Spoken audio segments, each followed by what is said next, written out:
नमस्कार प्यारे विद्यार्थियों, स्वागत है आपका दृष्टि टीचिंग एग्जाम्स में। हम लोग इस नई श्रृंखला में दिल्ली अधीनस्थ सेवा चयन बोर्ड के लिए कुछ शिक्षण विधि से संबंधित महत्वपूर्ण बिंदुओं को लेकर बात कर रहे थे।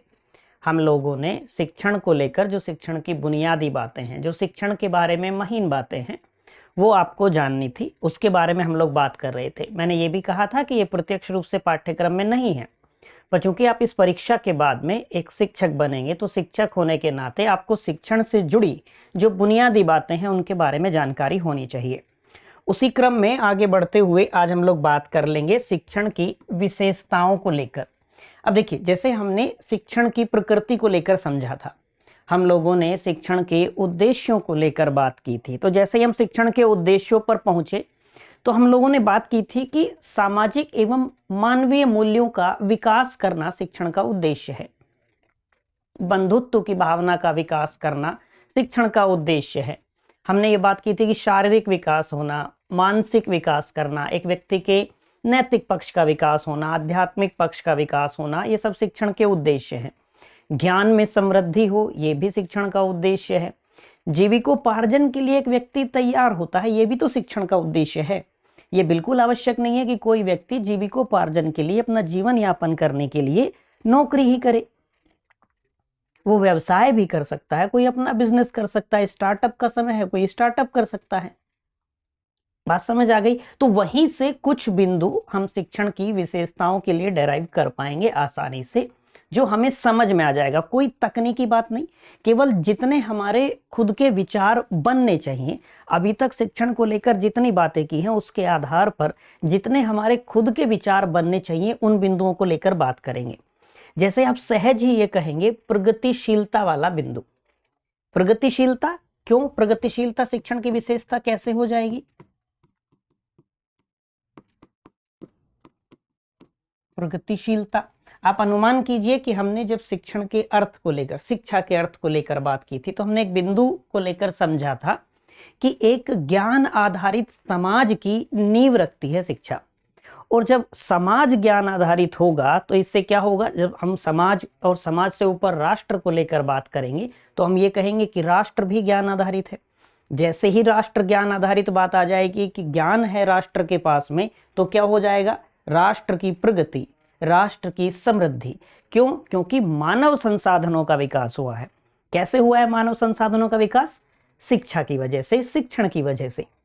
तो यानी कि प्रगतिशीलता वाली एक बात हम कह देंगे आसानी से। तो शिक्षण की एक विशेषता क्या हो जाएगी? प्रगतिशीलता। अर्थात शिक्षित समाज को प्रगतिशील समाज भी कहा जा सकता है।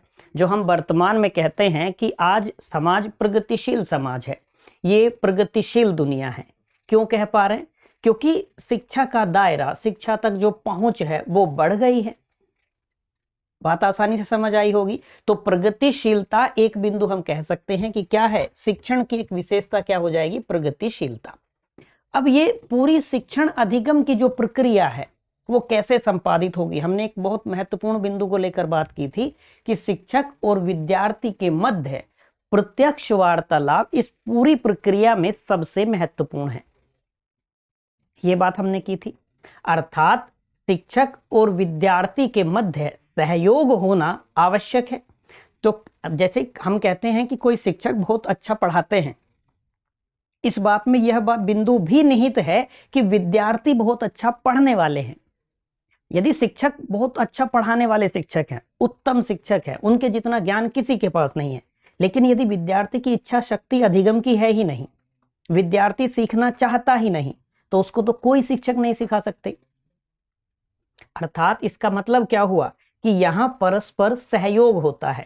शिक्षक विद्यार्थियों का सहयोग करते हैं और विद्यार्थी शिक्षक का सहयोग करते हैं। अर्थात शिक्षण की एक विशेषता क्या हो जाएगी? हम ये सहज ही कह पाएंगे कि शिक्षक विद्यार्थी सहयोग,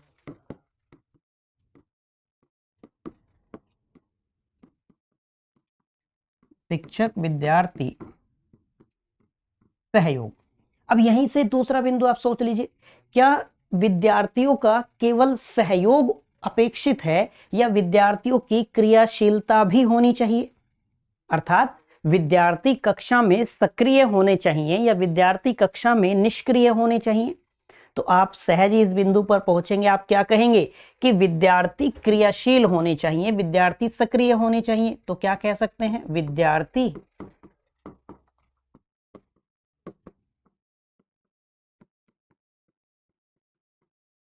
क्रियाशीलता की उपस्थिति,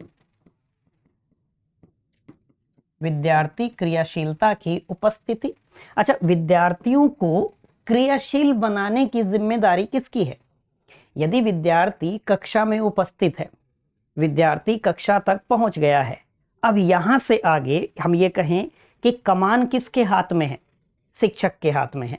यदि कक्षा में उपस्थित विद्यार्थी, जैसे कई बार हम कहते हैं कि मानसिक रूप से उपस्थित नहीं है, शिक्षक से आपने कई बार यह सुना होगा कि केवल शारीरिक रूप से कक्षा में उपस्थित हो या मानसिक रूप से भी हो, अर्थात विद्यार्थी वो कोई भी बिंदु हो सकता है, कोई भी हम ये कहें मानसिक तनाव हो सकता है, कोई शारीरिक पीड़ा हो सकती है जिसकी वजह से वो कक्षा में सक्रिय नहीं है, इस शिक्षण अधिगम की प्रक्रिया में सक्रिय भागीदार नहीं है। अनेक कारण हो सकते हैं, लेकिन फिर भी शिक्षक की जिम्मेदारी क्या है? क्यों हम कहते हैं कि ये शिक्षा मनोविज्ञान महत्वपूर्ण है? मनोविज्ञान, विद्यार्थी के मनोविज्ञान के बारे में सामान्य जानकारी होना शिक्षक के लिए क्यों आवश्यक है? क्योंकि यदि कोई विद्यार्थी कक्षा में ऐसा है जो सक्रिय नहीं है, उसे शिक्षण अधिगम की प्रक्रिया में सक्रिय भागीदार बनाने की जिम्मेदारी शिक्षक की अधिक है। शिक्षक की अधिक जिम्मेदारी है, बस इच्छा शक्ति होनी चाहिए विद्यार्थी की। बात समझ पाए? तो ऐसा नहीं केवल कि भाई शिक्षक विद्यार्थी का सहयोग अपेक्षित है, विद्यार्थियों की क्रियाशीलता की उपस्थिति भी उतनी ही आवश्यक है। बात समझ पाए? अच्छा, अब ये जो क्रियाशीलता वाला बिंदु है, यहीं से एक बिंदु आप और डेराइव कर पाएंगे। जैसे यदि हम आयु के अनुसार देखें, यदि हम उनकी अवस्था के अनुसार देखें, तो बाल्यावस्था से जैसे जैसे किशोरावस्था की तरफ बालक जाएगा, संवेग तो होते हैं, इमोशंस तो होते हैं। अब अधिगम करने के लिए और अधिगम में वास्तविक अधिगम करने के लिए बेहद महत्वपूर्ण होता है विद्यार्थी का कि विद्यार्थी संवेगात्मक रूप से विचलित ना हो।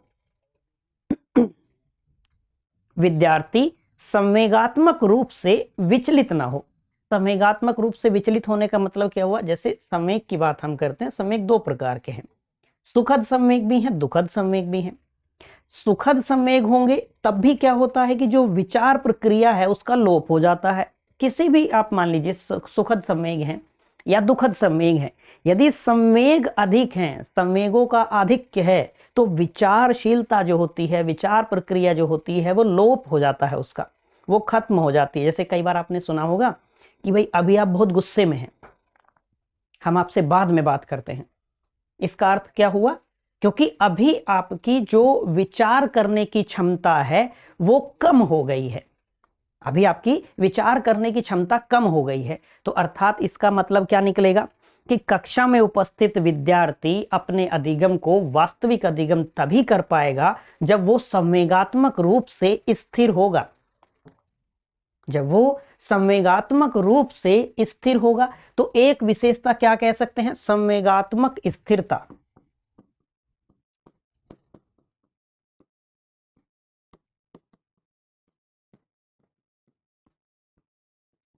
स्थिरता की उपस्थिति आप अपने साथ रिलेट करके देख लीजिएगा। यदि आप बहुत अधिक सुखद संवेगों के प्रभाव में हैं, यदि हम सुखद संवेग माने बहुत ज्यादा खुश हैं, आप हर्ष की स्थिति है, कोई भी कारण हो सकता है, तब भी आप वास्तविक अधिगम नहीं कर पाएंगे। और यदि आप किसी बिंदु को लेकर मान लीजिए हम कहते हैं दुखद संवेगों का आधिक्य है, अभावाविभोर है एकदम, तब भी आप अधिगम वास्तविक नहीं कर पाएंगे। इसका अर्थ क्या हुआ कि विद्यार्थी के लिए आवश्यक है कि वो संवेगात्मक रूप से कक्षा में स्थिर हो, संवेगात्मक रूप से कक्षा में स्थिर हो। ये जिम्मेदारी भी विद्यार्थी से अधिक शिक्षक की बन जाती है। बिंदु स्पष्ट है? कक्षा में विद्यार्थी यदि कक्षा में पहुंच गया है, तो अब विद्यार्थी को शिक्षण अधिगम की प्रक्रिया में सक्रिय भागीदार बनाने की विद्यार्थी से अधिक जिम्मेदारी शिक्षक की है। इसका अर्थ क्या हुआ कि संवेगात्मक रूप से यदि विद्यार्थी विचलित है, तो उसे संवेगात्मक रूप से स्थिर करने की जिम्मेदारी शिक्षक की है, क्योंकि विद्यार्थी के वास्तविक अधिगम पर ही शिक्षक का प्रभावी शिक्षण हो या होना या शिक्षण का अप्रभावी होना निर्भर करता है। शिक्षक कितना भी अच्छा पढ़ा रहे हो, शिक्षक कितना भी विद्वान हो, यदि विद्यार्थियों ने वास्तविक अधिगम नहीं किया तो शिक्षक का शिक्षण प्रभावी नहीं होगा, शिक्षक का शिक्षण अप्रभावी होगा। तो शिक्षक को अपने शिक्षण को प्रभावी करने के लिए विद्यार्थियों को संवेगात्मक रूप से स्थिर करना होगा और शिक्षण अधिगम की प्रक्रिया में उन्हें सक्रिय भागीदार बनाना होगा। ये जिम्मेदारी अधिक किसकी है? शिक्षक की जिम्मेदारी अधिक है। बात समझ आई होगी। तो क्या कह सकते हैं एक विशेषता शिक्षण की? संवेगात्मक स्थिरता की उपस्थिति। एक आप कह सकते हैं नियोजन के संदर्भ में प्रभावी नियोजन। आप इसको कई अर्थों में समझ सकते हैं, कई संदर्भों में समझ सकते हैं प्रभावी नियोजन को। जैसे आप देखते होंगे कि आप किसी से यदि सलाह लेने जाते हैं तो आप क्या प्रयास करते हैं कि जो हमसे अधिक शिक्षित है, जो हमसे अधिक ज्ञान रखने वाला है। अब ये शिक्षित और ज्ञान, इसका अर्थ वो समझना है कि किताबी ज्ञान की बात नहीं है, केवल सैद्धांतिक ज्ञान की बात नहीं है, जीवन अनुभव का भी ज्ञान हो सकता है। तो हम किससे सलाह लेने जाते हैं यदि, तो हम किससे सजेशन लेते हैं? जिसको हम अपने से अधिक ज्ञानी मानते हैं। बात समझ पाए? दूसरे बिंदु, दूसरे अर्थ में आप ऐसे समझ सकते हैं कि एक शिक्षित व्यक्ति है तो वो किसी समस्या का समाधान जब प्रस्तुत करता है तो वहां ये मानकर चला जाता है या उस पर ये विश्वास होता है उसकी शिक्षा की वजह से, उसके ज्ञान की वजह से, कि ये जो नियोजन करेगा, ये जो प्लानिंग बताएगा, ये प्लानिंग कैसी होगी, ये नियोजन कैसा होगा, ये नियोजन प्रभावी होगा। तो शिक्षण की एक विशेषता यह भी है कि जिसके पास ज्ञान होता है, जिस व्यक्ति के पास ज्ञान होता है, उसका नियोजन प्रभावी नियोजन होता है। या आप ये भी कह सकते हैं, अच्छा ये बिल्कुल आवश्यक नहीं है कि शिक्षित व्यक्ति का नियोजन हमेशा प्रभावी होगा या प्रभावी होगा ही होगा, ये आवश्यक नहीं है। लेकिन सामान्यतः ऐसा होता है कि जो शिक्षित व्यक्ति है या शिक्षा क्या करती है, एक व्यक्ति को नियोजन की क्षमता प्रदान करती है, आप यह भी कह सकते हैं। बिंदु स्पष्ट हुआ होगा। अर्थात क्या कह सकते हैं कि शिक्षण की एक विशेषता क्या है? प्रभावी नियोजन। बिंदु स्पष्ट हुआ। एक आप कह सकते हैं कि शिक्षण लोकतांत्रिक आदर्शों के अनुकूल होता है। लोकतांत्रिक आदर्शों के अनुकूल का अर्थ क्या हुआ? कक्षा के अंदर यदि बात करेंगे लोकतांत्रिक मूल्यों की, तो हमने पहले भी कई बार लेकर कक्षा में इस बिंदु को बात की है कि जहां विद्यार्थियों को अपनी बात कहने की स्वतंत्रता हो, जब विद्यार्थी अपनी किसी जिज्ञासा को स्वतंत्र रूप से पूछ पाए, जब विद्यार्थी स्वयं को अभिव्यक्त करने से पूर्व किसी भी प्रकार का भय ना रखते हो, विद्यार्थियों को किसी भी प्रकार के आघात का डर ना हो, जब विद्यार्थी अपना प्रश्न मुक्त भाव से पूछ सकते हो, वो होते हैं कि कक्षा में लोकतांत्रिक मूल्य हैं। यदि विद्यालय में किसी गतिविधि का आयोजन किया जाना है तो शिक्षक ये ना निर्धारित करें कि भाई तुम ये 3 आदमी जो है इस गतिविधि में शामिल होंगे, नहीं। विद्यार्थियों के पास चयन की स्वतंत्रता हो कि जिसका भी इस गतिविधि में शामिल होने की इच्छा है वो शामिल हो सकता है। बात समझ पा रहे हैं? तो आप इसको कई अर्थों में समझ सकते हैं। फिर कक्षा से बाहर आएंगे तो कक्षा से बाहर आने के बाद की शिक्षा ही तो है जो एक व्यक्ति को इतनी विचार क्षमता प्रदान करती है, जो सहयोग की भावना है, जो बंधुत्व की भावना है। हमने बात की है शिक्षण के उद्देश्य में कि शिक्षक के साथ साथ जो सहपाठी हैं उनके साथ भी, या जो विद्यालय का वातावरण है उसके साथ भी सहभागिता। अब विद्यालय के वातावरण, अब कक्षा से बाहर विद्यार्थी यदि है तो वो विद्यार्थी कक्षा के बाहर भी दूसरों के साथ में, हम ये कहें, सहानुभूति रखता है, उसका व्यवहार सहानुभूति पूर्वक है, वो दूसरों के साथ में भाईचारे की भावना रखता है। ये क्या है? शिक्षण का उद्देश्य है। क्या कह सकते हैं एक विशेषता क्या हो जाएगी कि शिक्षण लोकतांत्रिक आदर्शों के अनुकूल होता है।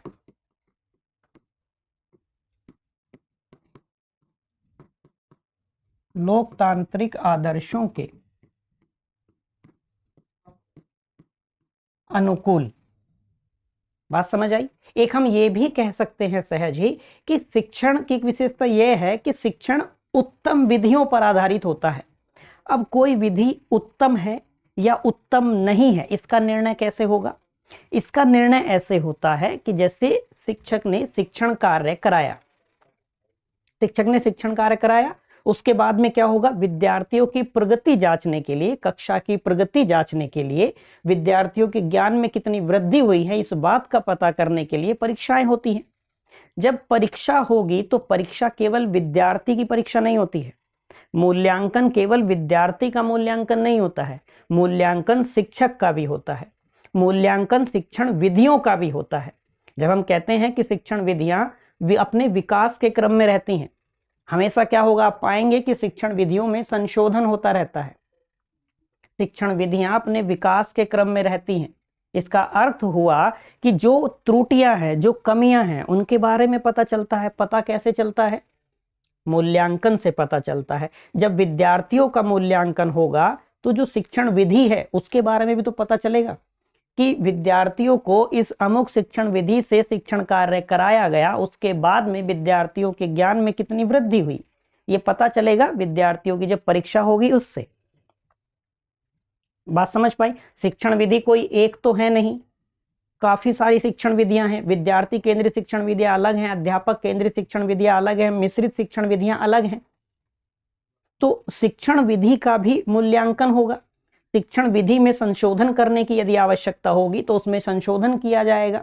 हमेशा क्या होता है कि समय के साथ साथ शिक्षण विधियों में संशोधन होता है। समय के साथ साथ क्यों होगा, क्योंकि समय के साथ शिक्षा से जो आवश्यकताएं हैं, शिक्षा से जो मांग है, जो जरूरतें हैं, वो बदलती हैं। हम जो नई राष्ट्रीय शिक्षा नीति की बात करते हैं, नई राष्ट्रीय शिक्षा नीति क्यों आई, क्योंकि वर्तमान में अब शिक्षा से जो आवश्यकताएं हैं, शिक्षा से जो मांग है, उनमें परिवर्तन हुआ है।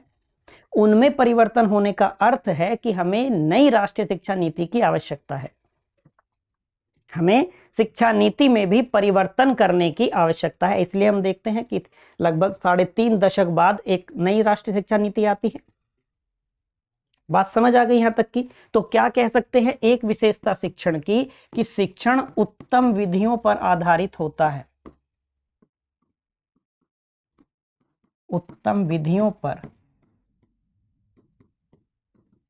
आधारित होता है। एक बात आप सहज ही क्या कह सकते हैं, जैसे हमने उपचारात्मक लेकर बात की थी, थेराप्यूटिक हमने बात की थी कि शिक्षक क्या करते हैं, विद्यार्थियों की अधिगम में जो कठिनाइयां हैं, विद्यार्थियों की अधिगम संबंधी जो त्रुटियां हैं, जो बाधाएं हैं, उनको दूर करते हैं। लेकिन उनको दूर करने से पहले क्या आवश्यक होता है शिक्षक के लिए, विद्यार्थी के अधिगम संबंधी कठिनाई को समझना। तो कठिनाई को समझेंगे कैसे, डायग्नोस करना होगा। अर्थात हम क्या कह सकते हैं कि शिक्षण की एक विशेषता क्या हो जाएगी कि यह निदानात्मक है। शिक्षण की एक विशेषता क्या हो जाएगी कि शिक्षण निदानात्मक होता है। बात समझ में आई होगी? शिक्षक और विद्यार्थी के मध्य घनिष्ठ संबंध होता है, यह शिक्षण की एक विशेषता हो जाएगी। हम ये भी कह सकते हैं कि शिक्षक विद्यार्थियों के पूर्व ज्ञान का उपयोग करते हैं, ये भी शिक्षण की एक विशेषता है। जैसे आप एक विद्यालय से कक्षा पास करने के बाद दूसरे विद्यालय में जाते हैं, तो सहज ही क्या होता है कि आप जब नई कक्षा में जाएंगे तो वहां शिक्षक आपके पूर्व ज्ञान का उपयोग करते हैं, आपके पूर्व ज्ञान का उपयोग करते हैं। हमने ये कक्षा आरंभ की तो हमने क्या कहा था कि हमने शिक्षण के उद्देश्यों को लेकर, शिक्षण के अर्थ को लेकर, शिक्षण की प्रकृति को लेकर पहले बात की है। इसका अर्थ है कि हम उस पूर्व ज्ञान का उपयोग कर रहे हैं। तो शिक्षण की एक विशेषता क्या हो जाएगी कि शिक्षण कार्य में विद्यार्थी के पूर्व ज्ञान का उपयोग किया जाता है, विद्यार्थी के पूर्व ज्ञान का उपयोग किया जाता है। बात समझ आई? हम शिक्षक विद्यार्थी सहयोग के साथ में ही एक बिंदु क्या कह सकते हैं कि शिक्षक और विद्यार्थी के मध्य घनिष्ठ संबंध होता है।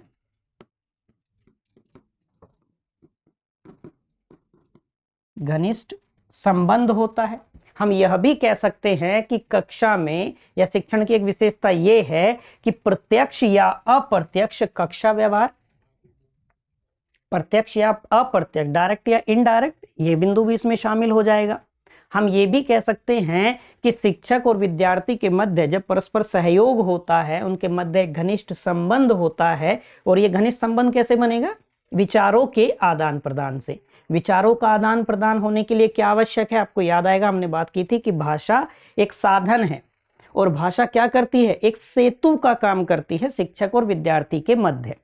जब विचारों का आदान प्रदान होगा तो दोनों के मध्य एक घनिष्ठ संबंध बनेगा, दोनों के मध्य, शिक्षक और विद्यार्थी के मध्य एक बॉन्ड निर्मित होगा। इस बॉन्ड से ही आगे कई सारी चीजें पता चलती हैं, जैसे शिक्षक को अपने विद्यार्थी की क्षमताओं के बारे में पता चलता है, शिक्षक अपने विद्यार्थी की मानसिक योग्यताओं के बारे में पता कर लेता है।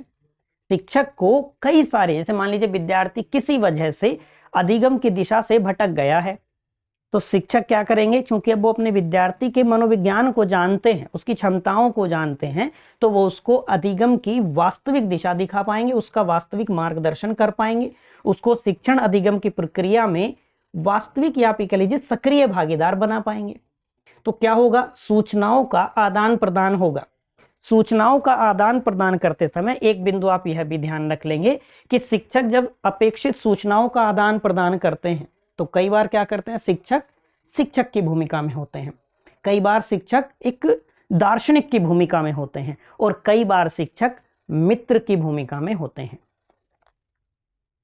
कई बार आपने देखा होगा, बेशक शिक्षक के साथ में विद्यार्थी का घनिष्ठ संबंध हो, लेकिन फिर भी क्या होता है कि कई बार ऐसी आवश्यकता होती है कि शिक्षक विद्यार्थियों के साथ में सख्ताई करते हैं, अपने लिए नहीं कर रहे होते।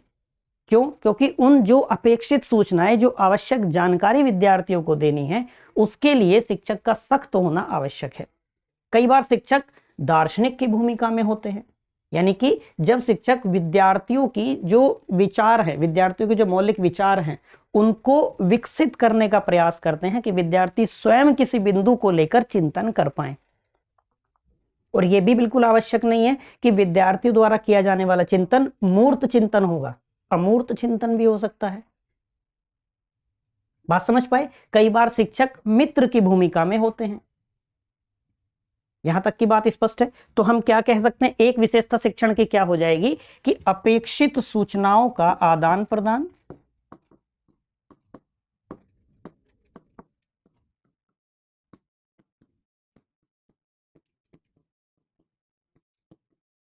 आदान प्रदान, और ये अपेक्षित सूचनाओं का आदान प्रदान करते समय शिक्षक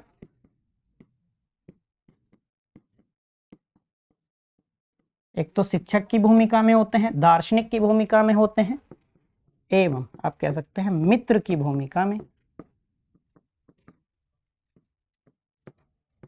मित्र की भूमिका में।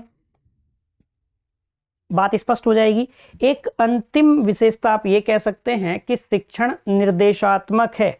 ये बात हमने पहले भी की है, तो क्या कह सकते हैं, निर्देशात्मकता,